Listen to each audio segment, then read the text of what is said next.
बैलगाडी मालकाचं मात्र करू नका. पहिल्या 2 सेमीलाच आपल्याला बैलगाडी मालकाने आणि बैलांनी उदाहरण दिलंय. कडन सुद्धा फायनलला गाडी पात्र ठरू शकते.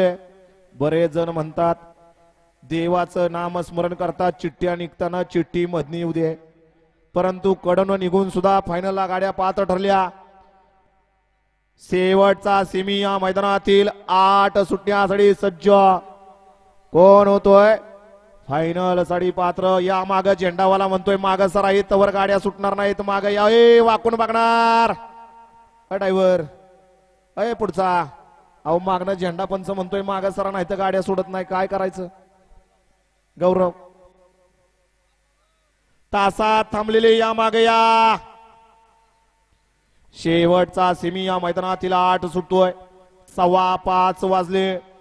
फायनल आपल्याला घ्यायचा आहे. फायनलच्या चिठ्ठ्या काढल्या की आपण जे क्वार्टर फायनलचे आणि मेगा फायनलचे बैलगाडी मालक आहेत आपलं बक्षीस घ्यायला स्टेज वरती लगेच यायचंय. निशाणवाले झेंडा पंच गाड्या सोडा.